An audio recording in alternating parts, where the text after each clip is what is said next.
presented by Lovely Film Production।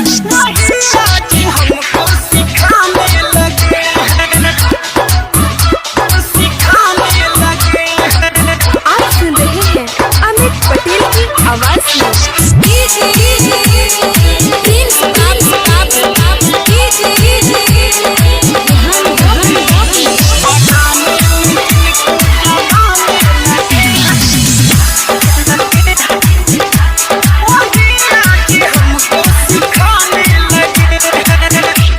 बनाने में जिनको जमाने लगे हैं, बनाने में जिनको जमाने लगे हैं, वही आज हमको सिखाने लगे हैं।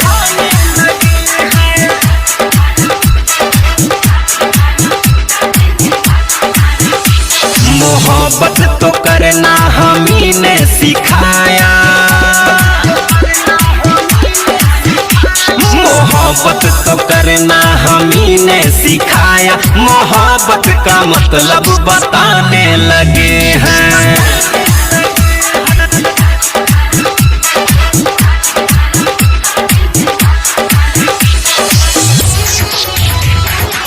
Presented by Lovely Film Production।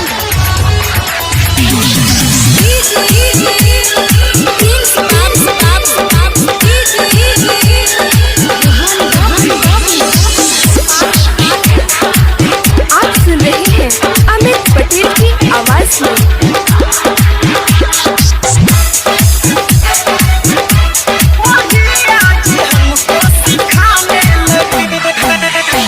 जिसे हमने चाहा, जिसे प्यार करते थे, जिसे हमने चाहा, जिसे हमने माना, वही आज तड़पा रहे हैं। जो खुद बेवफा है, जो खुद बेरहम है, वो हमको ही समझा रहे हैं। जिसे हमने चाहा, जिसे प्यार करते थे, वो हंसते हैं हमको रुलाने लगे हैं, वो हंसते हैं हमको रुलाने लगे हैं, मोहब्बत का मतलब बताने लगे हैं।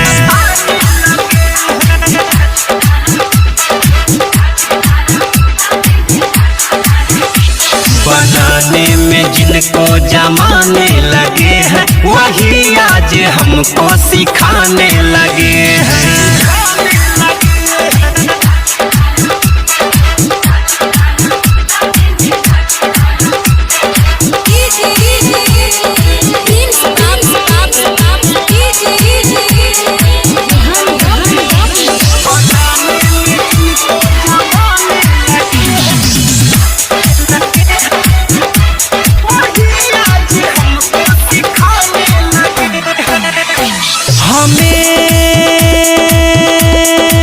वो भुला के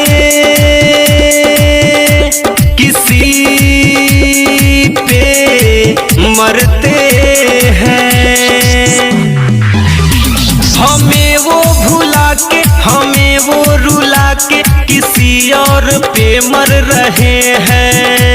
मोहब्बत में पागल दीवाना बना के वो अपनाने से डर रहे हैं।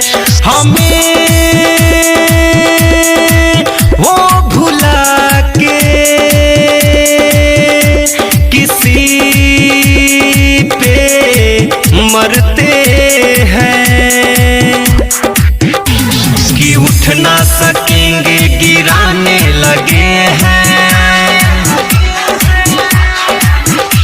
कि उठ ना सकेंगे गिराने लगे हैं, वही आज हमको सिखाने लगे हैं।